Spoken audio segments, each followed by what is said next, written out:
आदरणीय स्वामी भक्त राय परांजपे लिखित स्वामी स्वरूपानंद जीवन चरित्र आणि तत्वज्ञान या ग्रंथातील काही भागांचं वाचन आपण ऐकत आहोत.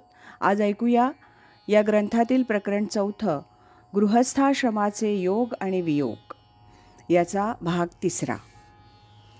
दुस्तर परिस्थिती.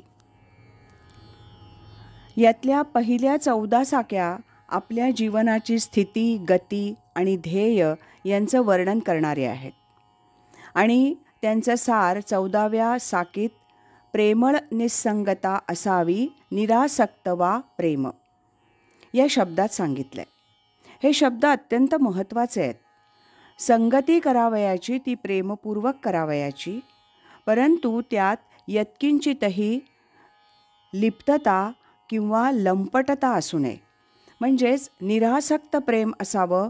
हेच जीवनाचं एकमेव ध्येय धरलेलं असून केवळ याचसाठी योगक्षेमही आवश्यक आहे आणि यासाठी अत्यंत गरिबीच्या स्थितीतलंही सुखदुःख कळावं म्हणून देवाजवळ दारिद्र्याचं मागणं मागितलं आणि ते फलद्रूप झालं असं म्हटलं आहे. त्या साक्या याप्रमाणे आहेत. काळ आठवे तो ज्या काळी देखत देवाजवळी, जोडून या अंजुळी प्रार्थिली दारिद्र्याची झोळी. दुःख कळावे दारिद्र्याचे उद्देशून मनाने, विशुद्ध अंतःकरणे केला प्रयोग आनंदाने. वाटे इच्छा कर्म विपाके तीच फळाला आली, का न्यावी तर आता प्रभूच्या जवळी ही कागाळी.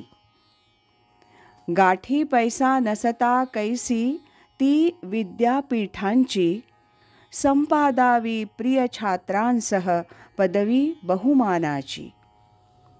आणि पातला काळ भुकेचा काय मुखी कोंबावे, केवी फाटले वस्त्र नेसुनी तोंड जनी काढावे. क्रूर अशी ती चिंता कृत्या तिनेच जे घेरावे, ते मन मानस अंबरीशासम सैरावैरा धावे. असा करावा पाठ पुरावा परिन मानिली खंत, उच्चत्वाची उत्कट तळमळ तिळभर देन उसंत. दारिद्र्याचा तुफान दर्या अथांग तेथे पाणी, आणि उसळती लाट पाहुनी होत जीवाचे पाणी. सापडली निज आयुष्याची तयात दुर्बल नौका, दुर्दैवाच्या वाऱ्यासंगे कितीक घेते झोका. सभोवार चौफेर फेकिली नजर तरी न किनारा, गिरगिर भोवे जीव भोवरा नसे विचारा थारा. दुर्दैव अर्धक्षण सावध तो सुदूर एक निवारा, ज्ञान नभ प्रांतात लुकलुके आनंद ध्रुवतारा.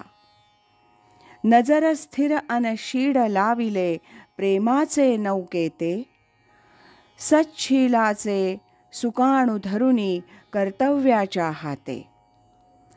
जीव सुकाणू वाला सावध सरसावे गंभीर, निर्भय चित्ते आता तयाला आला पुरता धीर.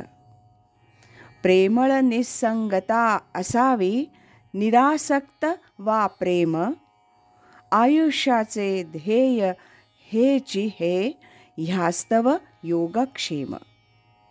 सांसारिक प्रेमाच्या पाशात पडण्याचा योग का आला त्याचं वर्णन आता पहा.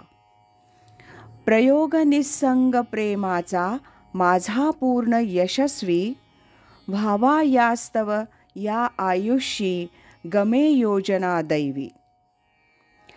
ज्ञातन जरी प्रत्यक्ष तेथवा मदन शरांचा मारा, विव्हळ होऊनी बळीन पडलो दुस्तर कामविकारा. तद्विषयक सामान्य कल्पना तरीही अवगत होती, परंतु चित्ती हाव बांधिली महत्प्रद प्राप्तीची. सकृद्दर्शनी सुरम्य दर्शन होता जन्मांतरीची, जागृत झाली स्मृती स्वभावे प्रेमाची अंतरीची. अन पहिले पाऊल टाकिले प्रेमाच्या राज्यात, क्षणार्धात निभ्रांत जिंकिला अखिल प्रेम प्रांत. अन्योन्य प्रेमांकुर संभव कसा अंतरी झाला, तिला मला वा कसा कुणाला येईल सांगायाला. अशाच स्वरूपाच्या बऱ्याच सुंदर साक्या आहेत, परंतु विस्तार भयास्तव त्यांचा संक्षेप केलाय.